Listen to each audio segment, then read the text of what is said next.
제목은 돌이키면 삽니다라는 제목으로 하나님의 말씀을 함께 나누고자 하겠습니다. 오늘 본문의 말씀은 이제 어제 말씀에 이어서 사무엘의 고별 설교의 마지막 부분을 다루고 있습니다.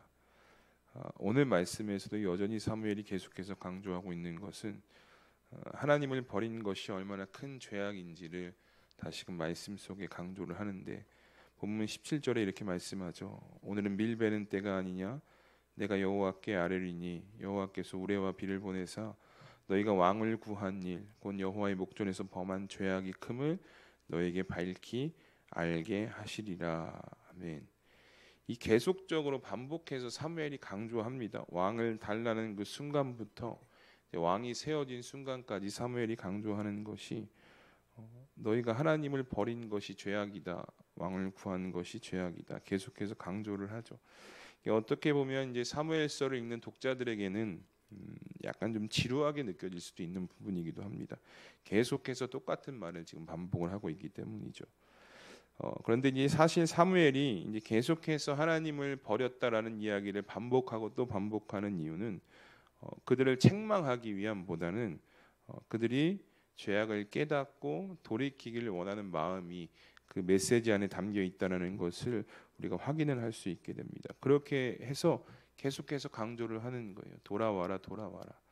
하나님께 죄악을 저질렀다, 하나님을 버린 것은 죄악이다, 이렇게 반복하고 있다는 것이죠. 그런데 여러분, 이 소리를 듣고 있는 이스라엘 백성들의 반응은 어떻습니까? 계속해서 이야기하지만 여전히 천지분간 안 되고 그냥 자신들이 어느 상태에 있는지 여전히 모르고 있다는 거예요. 자신들의 죄악을 앞에서 리더가 계속해서 지적하고 돌이키라라고 이야기하지만 여전히 그 메시지에 아무 반응도 없었던 것이 오늘 이스라엘의 모습이었다라는 것이죠. 그러니까 사무엘의 입장에서는 이제 속이 터지는 거예요. 돌이켜야 되는데, 죄를 깨달아야 되는데 아무 반응도 없으니 속이 터질 정도로 답답했다라는 것이죠. 그러면 우리가 여기서 한번 생각해 봐야 할 것이 있죠. 사무엘이 왜 계속해서 이스라엘의 죄악에 대해서 돌이키고 바로 세워지기를 원했나? 그 이유는 무엇이냐면, 여러분, 우리가 새로운 출발을 하기 위해서는요, 지난 날의 죄에 대해서 회개와 반성이 여러분 선행되어져야 되거든요. 그러니까 지금 이스라엘의 역사를 보면 이제 사사 시대가 종결이 되고 왕정 시대로의 새로운 출발을 알리고 있지 않습니까? 그런데 그냥 출발할 수 없다라는 거예요. 비록 왕정을 세우는 것이 하나님께서 세워주신 것이지만 이것이 죄악이었다라는 것을 하나님은 분명히 사무엘을 통해서 말씀하셨거든요. 그러니까 새로운 왕정 체제의 출발이 잘 되기 위해선 앞서 이전에 하나님을 버렸던 그 죄악에 대한 온전한 고백과 회개가 선행이 되어져야 한다라는 것을 사무엘이 알았기 때문입니다. 그래서 계속해서 그들을 돌이키려고 했다라는 거예요.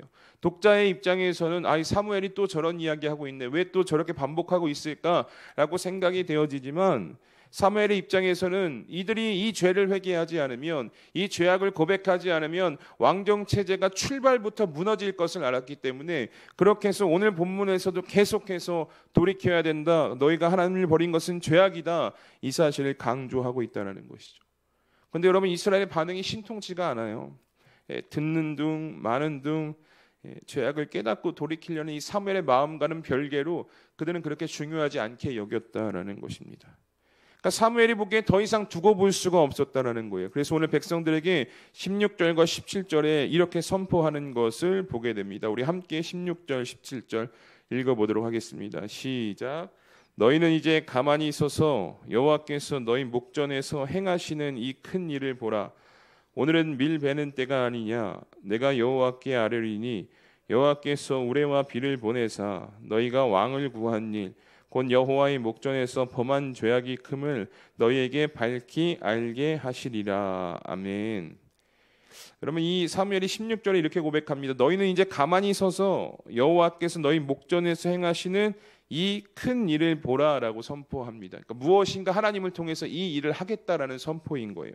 그런데 이 앞서 너희는 이제 가만히 서서 보라, 이것이요, 성경 여러 곳에서 발견이 되는데, 그 이전에 모세가 홍해 앞에서 애국 군대가 막 뒤에서 쫓아왔을 때 백성들을 향해서 이 선포를 하거든요. 너희는 가만히 서서 여호와께서 전쟁을 이끌어 가실 것을 보라, 이렇게 하는 것을 보게 되고, 또 역대하 20장에도 보면요, 이 표현이 동일하게 사용되어집니다. 그런데 그 출애굽 때와 이 역대하에서는요, 이 일을 하나님의 구원 역사로 보여지고 있거든요. 그런데 사실 오늘 분위기는요, 조금 다릅니다. 하나님의 구원 역사보다는 하나님께서 오늘 이 큰 일을 통해서 이스라엘 백성들에게 너희의 죄악이 얼마나 큰지를 깨닫게 하심이다라고 사무엘이 고백하고 선포하고 있습니다. 그러니까 구원하시기 위해서 놀라운 일을 보여주시는 것이 아니라 너희의 죄악을 깨닫게 하시기 위해서 하나님께서 놀라운 일을 보여주신다라는 거예요. 여러분, 우리가 삶을 살아가면서 우리 안에 기적과도 같은 일들이 일어날 때가 종종 있습니다.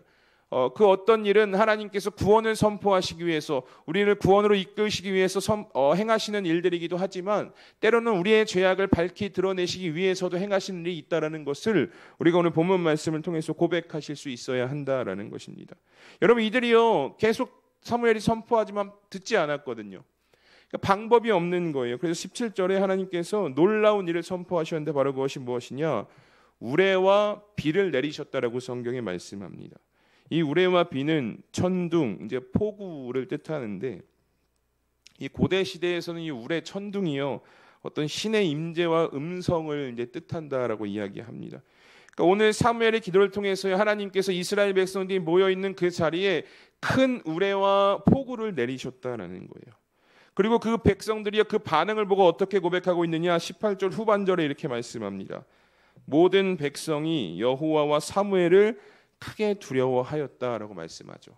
근데 여러분, 이게요, 단순히 그냥 천둥이 막 치고 비가 막 폭우와 같이 내리니까 그것 때문에 두려워하는 것이 아닙니다.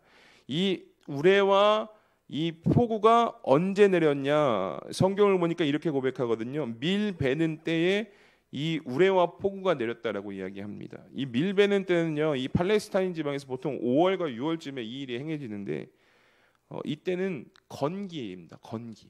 그러니까 비가 오지 않을 때라는 거예요. 그러니까 기후상 비가 오지 않고 천둥이 치지 않을 시기였다라는 것이죠. 그런데 이런 건기에 겨울에나 우기 때나 나타날 우레와 비가 지금 이스라엘 백성들 눈앞에 펼쳐지게 되었다는 것입니다. 그러니까 흔히 말해서 정말 이례적인 기상현상이 이스라엘 백성들의 눈앞에 보여지게 되었다는 것이죠. 하나님께서 이 17절의 사무엘을 통해서 이것을 통해서 백성들이 깨닫기를 원하셨다는 거예요. 여전히 듣지 아니하니까 계속해서 반복해서 이야기하는데 이들이 하나님의 말씀을 듣지 않으니까 이 놀라운 일을 통해서 봐라, 너희의 죄악이 얼마나 잘못된 것인지, 너희가 하나님을 버린 것이 얼마나 큰 죄악인지를 이들이 깨닫기를 하나님께서 원하시는 마음으로 이 일들을 행하셨다라는 것이죠. 여러분, 듣지 않았거든요. 그리고 반응하지 않았거든요. 그런데 눈앞에 놀라운 일이 벌어지자 이들이 어떻게 합니까? 18절에 다 두려워 떨었다라고 이야기하는 것을 보게 됩니다. 끝까지 닫고 있던 귀를 드디어 열기 시작했다라는 것이죠. 오늘 본문 19절에 이렇게 말씀합니다. 모든 백성이 사무엘에게 이르되 당신의 종들을 위하여 당신의 하나님 여호와께 기도하여 우리가 죽지 않게 하소서. 우리가 우리의 모든 죄에 왕을 구하는 악을 더하였나이다. 아멘. 너 죄졌잖아. 너 잘못했잖아. 반응이 없었거든요. 소리로 할 땐 반응이 없었습니다. 그 눈앞에 놀라운 어떤 현상을 보여주자 이제서야 이들이 회개하는 거예요. 하나님, 저희가 잘못했습니다. 우리가 모든 죄를 졌고 또 그 죄 위에 왕을 구하는 죄도 우리가 하나님께 지게 되었습니다라고 고백합니다. 이렇게 눈앞에 우레와 폭우를 보고 이 자신들의 죄를 돌아보며 이스라엘 백성들이 드디어 하나님 앞에 회개하게 되었다는 것이죠. 저는 이 모습을 보면서 이런 마음이 좀 들었습니다. 진작 돌아섰으면 얼마나 좋았을까. 우리가 흔히 이런 얘기 하잖아요. 하나님께서 치시기 전에 돌이켰으면 얼마나 좋았을까. 이런 동일한 마음이 좀 들었습니다. 그런데 사실 오늘 말씀에서 이스라엘의 반응이요, 죄악 앞에 인간이 죄악 앞에서 보일 수 있는 일반적인 모습이기도 합니다. 그러니까 이 인간이 죄에서 돌이키는 것이 그만큼 힘들다라는 것을 오늘 말씀이 단편적으로 보여주고 있는 거예요. 아무리 앞에서 수없이 선지자가 이야기해도 듣지 않고 반응하지 않는 것이 인간의 모습이다라는 것입니다. 죄에 빠져버린 인간의 모습. 사무엘이 몇 번이나 여러분 권면했습니까?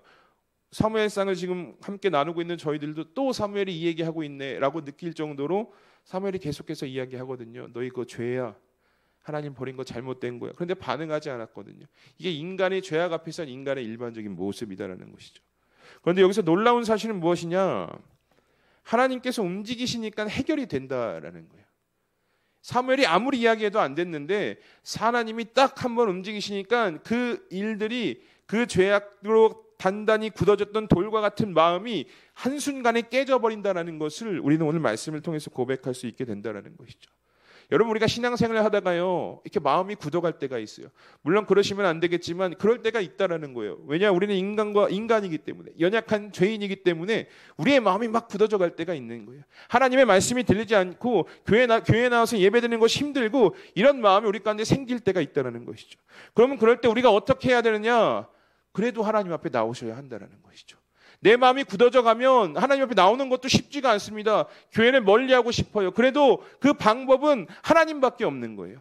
그 나의 굳어졌던 마음이 깨트려질 수 있는 방법은 무엇이냐? 하나님께서 하실 때 그 일들이 행해지는 거예요. 아무리 주변에서 소리를 내고 얘기를 해도 듣지 않거든요. 그런데 오늘 보세요. 하나님이 딱 움직이시니까 굳게 돌과 같이 굳어졌던 그들의 마음이 깨지게 되는 것을 우리가 말씀을 통해서 고백할 수 있게 된다라는 사실이죠.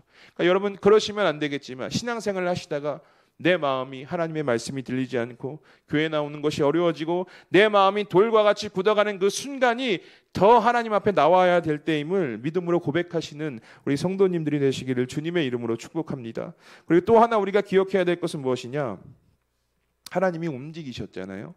그러니까 하나님은 포기하지 않으시는 거예요.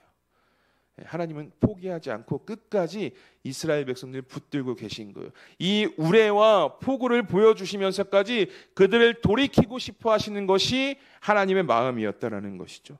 여러분, 우리 주변에 사랑하는 가족들이나 이웃들 중에 하나님과 멀어진 사람들이 분명히 있을 것입니다. 우리의 기도 제목들 안에도 그들의 이름이 지금도 분명히 들어가 있어 하나님께 간절히 구하는 줄 압니다. 그런데 여러분, 중요한 것은요, 하나님은 그들을 포기하지 않으셨다는 사실입니다. 끝까지 지금도 붙들고 계시는 거예요. 내 사랑하는 남편, 아내, 자녀들 하나님께서 포기하지 않으셨어요. 지금도 계속해서 돌아오라라고 말씀하고 있는 거예요. 그럼 우리가 무엇 해야 됩니까? 그들을 이렇게 하나님 앞에 나올 수 있도록 앉혀놓는 게 우리의 사명이다라는 거예요. 기도하시면서 그들이 하나님 앞에 나왔을 때 깨지는 거거든요. 우리가 할 수 있는 것이 아니거든요. 우리의 능력이 아닙니다. 하나님 앞에 데리고 나오면 하나님께서 그들의 마음을 굳게 닫혔던 돌과 같았던 그들의 마음을 깨트리고 무너뜨리실 것이거든요. 그러니까 우리가 해야 될 것은 무엇이냐? 교회로 나올 수 있도록 오늘 하루 집에 가셔서 이번 주에 꼭 교회 데리고 나오시고 안 되면 다음 주에 데리고 나오시고 이렇게 계속해서 약속하셔서 이 자리에 나오면 돌과 같이 굳어졌던 마음이 분명히 깨질 것입니다. 이 은혜가 정말 우리 사랑하는 가족들 또 여러분들의 기도의 제목에 올라 있는 그 명단들에게 나타나는 은혜가 있기를 주님의 이름으로 축복합니다. 자신들의 죄악을 알지 못해서 회개하지 못했거든요. 근데 이 이스라엘 백성들이 하나님께서 행하시는 일을 보고 우레와 포고를 보고 드디어 하나님께 마음을 돌이킵니다. 그런데 여기 참 감사한 사실이 있어요. 22절에 이렇게 말씀하고 있는데 우리 22절 함께 읽어보실까요? 시작. 여호와께서는 너희를 자기 백성으로 삼으신 것을 기뻐하셨으므로 여호와께서는 그의 크신 이름을 위해서라도 자기 백성을 버리지 아니하실 것이요. 아멘. 이게 이제 돌이킨 이스라엘 백성들을 향한 사무엘의 어떤 선포와도 같은 이야기거든요. 사실 하나님 입장에서 이스라엘 백성들 너무 꼴보기 싫을 수도 있으실 것 같아요. 제 입장에서 보면 어떻게 저렇게 하나님을 버리고 이야기해도 듣지 않고. 그런데 하나님은 꼴보기 싫어도 돌이키면 받아주신다라는 거예요. 아무리 죄악에 빠져 있어도 하나님 제가 잘못했습니다. 이 한마디면 하나님께서 받아주신다라는 거예요. 22절에 말씀하잖아요. 너희를 자기 백성 삼으신 것을 기뻐하셨고 자기 백성을 버리지 아니하신다라고 말씀하고 있는 거예요. 그러니까 여러분 우리가 죽음의 길을 향해 가다가도요. 이 길에서 잘못된 것을 깨닫고 돌이키면 산다라는 거예요.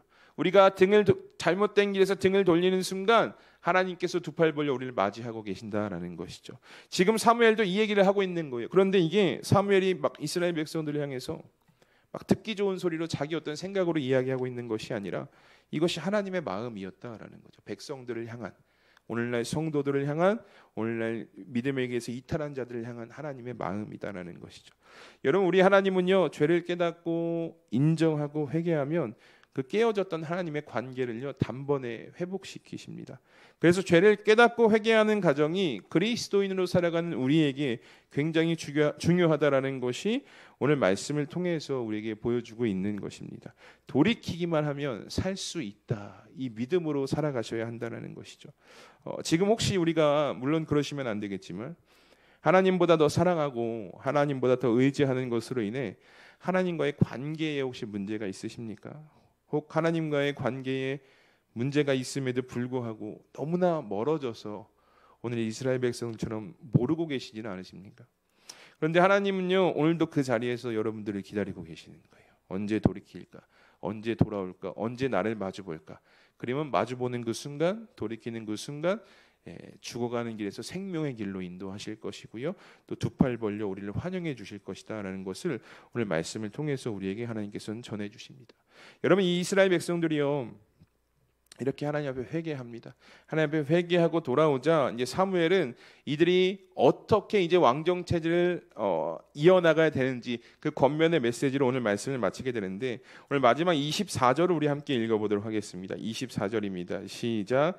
너희는 여호와께서 너희를 위하여 행하신 그 큰 일을 생각하여 오직 그를 경외하며 너희의 마음을 다하여 진실이 섬기라. 아멘. 여러분 이게 간단히 이겁니다. 너희 이제 하나님께 돌이켰으니까 회개했으니까 다시 돌이키지 마라. 하나님께 등지지 마라. 이 얘기를 하고 있는 거예요. 너희는 여호와께서 너희를 위하여 행하신 그 큰 일을 생각하여 오직 그를 경외하며 너희의 마음을 다하여 진실이 섬기라. 그러니까 왕정 체제의 시작은 그 왕정 체제가 이어지는 동안 이 마음이 유지돼야 된다라는 거예요. 여호와께서 너희를 위하여 행하신 일을 기억해야 되고요. 오직 하나님을 경외하고 마음을 다해서 하나님을 섬기는 일이 왕이 세워졌다고 해서 그것이 없어지는 것이 아니라 너희가 지금 돌이켰으니까 하나님께 회개했으니까 그 회개의 마음을 가지고 이제 왕정 체제를 시작하고 그 일을 걸어가야 된다라는 이 메시지를 이제 고별 설교 마지막에 사무엘이 전하고 있는 것이죠. 돌이킨 대로 다시 돌아서지 말라라는 메시지가 이 안에 담겨 있는 것입니다. 그런데 저는 오늘 말씀을 보면서 이 마지막 사무엘의 역할에 대해서 좀 성경이 강조하고 있는 것을 보게 되는데 여러분 23절을 보시면 사무엘이 이렇게 고백하고 있는 것을 보게 됩니다.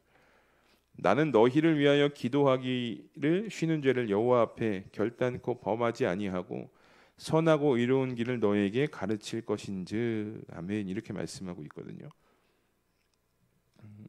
사랑하는 수함교회 성도 여러분, 여러분들은 제가 이제 여러분들 오래 봐오진 않았지만 지금까지 사무엘의 권면처럼 하나님을 신실하게 섬기며 경외하며 하나님의 말씀대로 순종해 오셨다라는 것을 이 짧은 시간이지만 제가 여러분들을 보면서 알 수 있게 되었습니다.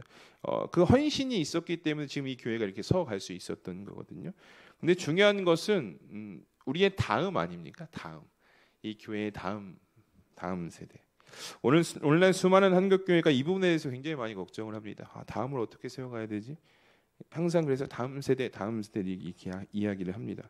근데 사실 실제적인 답이 없어요. 이제 세대가 점점 뭐 아이들도 줄어들고 뭐 아이들도 없지만 세대가 생각 자체가 완전 다르기 때문에 정말 이 문제에 대해서 많은 교회가 전전긍긍하고 있습니다. 뭐 어느 교회만 가도 뭐 저희 교회만이 아니라 연령대가 급속도로 높아졌다는 것을 정말 한눈에 알아볼 수 있을 정도로 그런 시대가 되었다는 것이죠.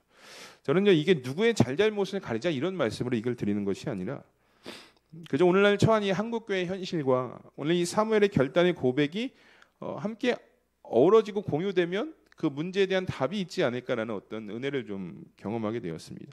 여러분 다음 세대를 살리는 유일한 방법은요 어떤 다른 복잡한 것이 아니라 오늘 사무엘의 고백하잖아요. 나는 너희를 위하여 기도하기를 쉬는 죄를 여호와 앞에 범하지 않겠다라고 고백을 하고 있거든요. 그러니까 다음을 살리는 것 사무엘은 무엇이라 생각했느냐? 기도하는 것이라고 생각했다는 거예요. 다음을 살리고 다음이 이어져 갈 수 있는 것은 다른 어떤 화려한 방법들, 물질적인 것들 다 좋지만 기도하는 거라고 사무엘이 오늘 이야기하고 있다는 것이죠. 그리고 이 기도를 쉬는 것이 죄라고 여겨질 정도로 사무엘이 이것이 얼마나 중요한지 지금 고백하고 있다라는 것이죠. 저는 오늘 이 사무엘의 결단이 우리 수암교회 그리고 더 나아가서는 한국교회의 결단이 되어야 한다라고 저는 그렇게 생각을 합니다. 여러분 사무엘이 얼마나 걱정이 됐겠어요. 왜냐하면 계속해서 자기가 이야기했거든요. 야, 잘못했잖아. 돌이켜야지. 하나님 버린 것은 죄악이라니까. 근데 이게 못 알아듣거든요. 근데 하나님이 한번 놀라운 일을 행하자 그들이 변했잖아요. 그러니까 여전히 이게 걱정이 되는 거예요. 그래서 이들을 위해서 기도하는 것을 쉬지 않겠다라고 고백하고 있는 것이죠. 여러분, 뭐 저만 그런 것이 아니잖아요. 여기 앉아 계신 여러분들 모두 저희의 다음 세대에 대한 걱정들이 있지 않으십니까? 그것에 대한 고민이 있지 않으십니까? 그러면 기도하시면 된다라는 거예요. 우선적으로 기도를 하시고 그 뒤에 일들을 하나씩 하나씩 교회를 통해서 어떤 개인을 통해서 만들어 가실 때 우리의 다음에 회복되어진 놀라운 은혜의 역사가 하나님 안에서 이루어지고 나타나게 될 것을 오늘 이 사무엘의 결단 속에서 고백할 수 있게 되어진다는 것이죠. 그러니까 기도가 정답입니다. 참 쉬운 말인 것 같지만 기도가 모든 문제의 기도가 정답이지만 특별히 오늘은 이 다음 세대에 대한 문제 역시 기도가 정답이다라는 것을 함께 고백하실 수 있는 여러분들이 되셨으면 좋겠습니다. 사무엘은요, 기도하는 거 쉬지 않겠다라고 고백했거든요. 그리고 가르치는데 열심을 내겠다 이어서 이렇게 고백합니다. 바라가는 이 기도의 은혜가 여러분들을 통해서 이 수암교회 그리고 다음 세대에 흘러가기를 정말 주님의 이름으로 축복합니다. 그래서 우리의 다음 세대가 정말 예수님을 인정하지 않는 다른 세대가 되는 것이 아니라 정말 오직 하나님 한 분만을 왕으로 인정하는 진정한 다음 세대로 자라날 수 있기를 주님의 이름으로 기도하며 축복합니다. 네, 우리 시간 함께 기도하도록 하겠습니다. 여러분, 아무리 죄악으로 마음이 굳어지고 하나님과 멀어져 있어도 돌이키면 살 수 있다라고 하나님께서 오늘 말씀하셨습니다. 어떻게든 돌이키면 하나님께서 무너졌던 그 관계를 다시 회복시키실 것입니다. 그런데 그 돌이킴의 영역은 우리가 할 수 없는 거예요. 오직 하나님의 일이고 하나님의 능력이다라는 것이죠. 그러니까 우리가 하나님께 이것을 놓고 정말 전심으로 기도하실 수 있어야 합니다. 우리 사랑하는 가족들이 정말 주님과 등지고 있다면, 내 사랑하는 이웃들이 주님과 등지고 있다면, 우리의 자녀들이 주님과 등지어 있다면 여러분 정말 전심으로 하나님께 기도하시는 오늘이 되셨으면 좋겠습니다. 하나님께서 일하실 때 그 문제가 해결되어진다라는 것이죠. 우리가 이 시간 함께 기도할 것은 하나님 오늘도 우리 사랑하는 가족을 향한 우리의 다음 세대를 향한 이 기도를 기억하시고 친히 그들의 마음 가운데 찾아가 주셔서 그들이 깨닫고 하나님께 돌이켜 하나님과 온전한 관계 속에서 살아갈 수 있는 은혜를 더하여 주시옵소서라고 우리 이 시간 합심해서 함께 기도하며 나가겠습니다. 다 함께 기도합니다. 하나님 감사합니다. 오늘 말씀을 통해서 이 사무엘의 권면의 말씀이 그들을 사랑하는 그들의 말씀이 하나님의 놀라운 이적을 통해서